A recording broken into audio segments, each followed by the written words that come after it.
मैं एक कहानी सुना रहा हूं, उसे गंभीरता से सुनना। उसी में तुम्हारी समस्या का समाधान छिपा हुआ है। दोस्तों, यह छोटी सी कहानी है, मगर आपके जिंदगी से ये जरूर रिलेट करेगी। हर वो इंसान से रिलेट करेगी जो इस दुनिया में आया है। तो आइए कहानी को आरंभ किया जाए।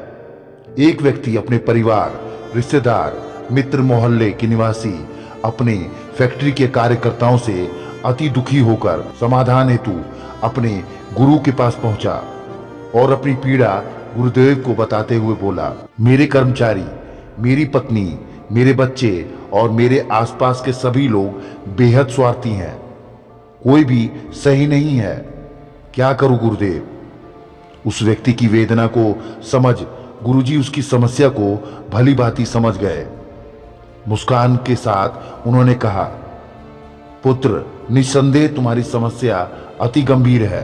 समय रहते इसका समाधान आवश्यक है। तुम आज रात आश्रम में ही रहो। मैं रात्रि में मंथन करूंगा और सुबह समाधान बताऊंगा। उस व्यक्ति को अपने गुरु पर अटूट विश्वास था।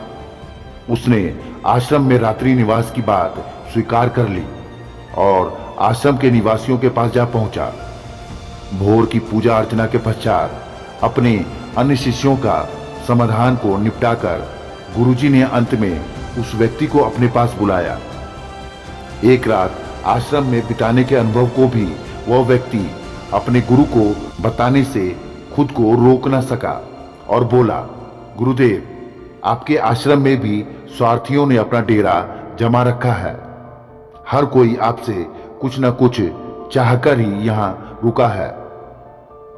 गुरुदेव ने उसकी हर बात को गंभीरता से सुना और अंत में कहा, मैं एक कहानी सुना रहा हूं, उसे गंभीरता से सुनना।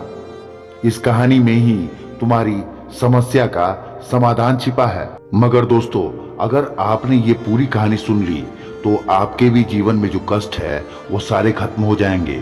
तो कहानी को पूरी जरूर सुनिएगा। एक गांव में एक विशेष कमरा था जिसमें 1000 आईने लगे थे।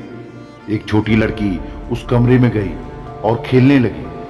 उसने देखा 1000 बच्चे उसके साथ खेल रहे हैं और वह उन बच्चों के प्रतिबिंब को देखकर खूब खुश हो रही थी। जैसे ही वह अपने हाथों से ताली बजाती, सभी बच्चे उसके साथ ताली बजाते।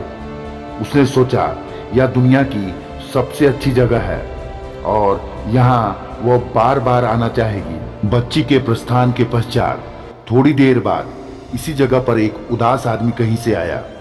उसने अपने चारों तरफ हजारों दुख से भरे चेहरे देखे। वह बहुत दुखी हुआ। उसने हाथ उठाकर सभी को धक्का लगाकर हटाना चाहा तो उसने देखा हजारों हाथ उसे धक्का मार रहे हैं।